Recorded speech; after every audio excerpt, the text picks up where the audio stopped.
I started the Archimedes Movement because the crisis in our healthcare system is the most pressing domestic challenge that faces us as a nation.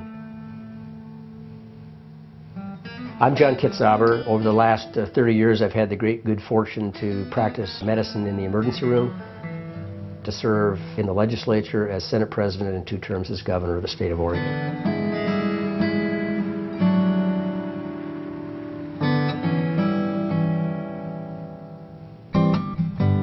Taking the Archimedes Movement on the road feels just like a political campaign. Last week we were in Roseburg, Grants Pass, Medford, Nashville, in a different city every day, getting up early, going late, and having these amazing meetings. It's truly a grassroots effort that seeks to engage Oregonians in a discussion about what they want their healthcare system to look like. The Archimedes Movement is designed to create an alternative tool to give meaningful expression to people's growing concern of to channel that energy into meaningful political action.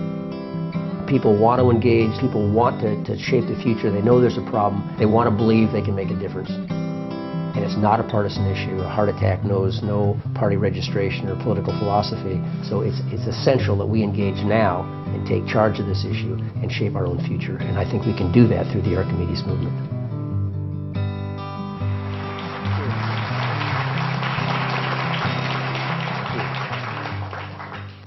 Thank you very much for being here this evening.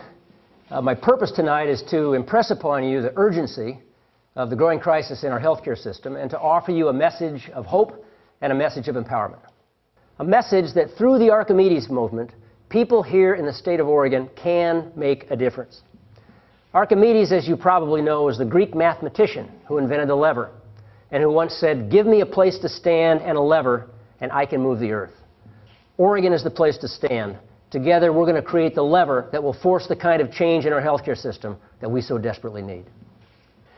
This growing crisis is becoming the most serious domestic challenge facing this country, not just because of the growing number of people who lack timely access to needed medical care, but also because of the implications and opportunity costs of spending an ever-growing portion of our budget on this one sector alone. It's not just an abstract statement. Since 2003, the cost of Medicaid has started to exceed the cost of primary and secondary education as the single largest item in most state budgets. That means that as the cost of health care continues to increase, it will literally squeeze out our ability to invest in schools, in infrastructure, in housing, in economic opportunity, and in a host of things that have a huge impact not just on the health of our citizens, but on the health of our society and our economy as well.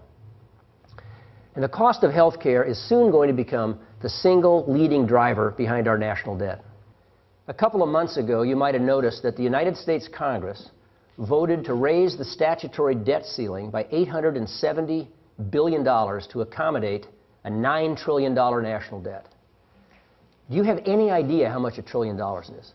It's a number so staggering that you need some frame of reference in order to even comprehend it.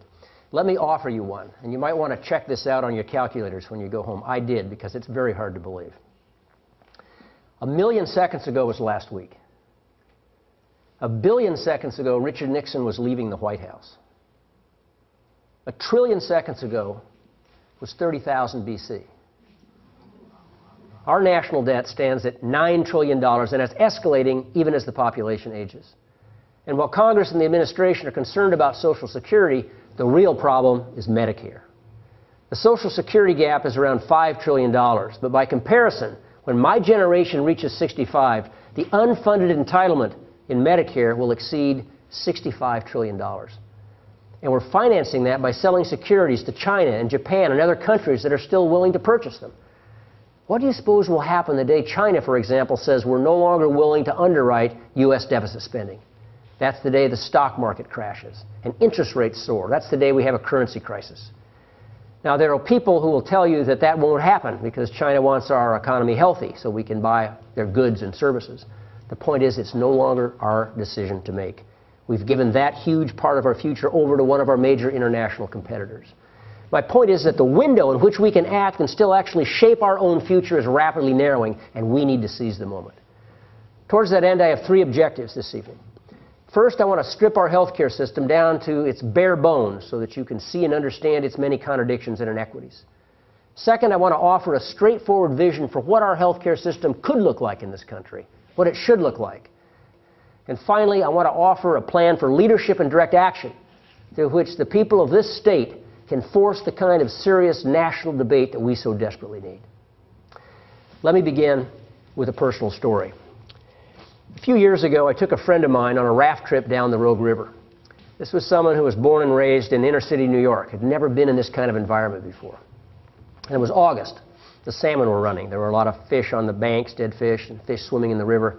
And we float by this magnificent male Chinook, maybe 35 or 40 pounds, splendid creature, still heading upstream but struggling against the current in his fading strength. And he's all beat up. You've seen those big fall spawners. He had the scratches and scars on his sides, and his fins were torn and tattered, the white fungus growing on his head in patches, and that big jaws opening and closing, just trying to drag himself upstream. My friend looks at the fish and turns to me and says, "My God, what's wrong with that fish?" And without even thinking, I said, "Well, there's nothing wrong with him. He's just dying." Now, in our society, we don't adopt that kind of benevolent view of the great circle of life. We act as though death is something foreign, something alien. We act as though it's optional. Former Colorado Governor Dick Lamb tells this story about a study of death rates he claims to have done. I'm a bit dubious, but he claims that he did it in every part of the world, every continent, every country, every city. And he came to the most amazing conclusion. They're all the same. One per person.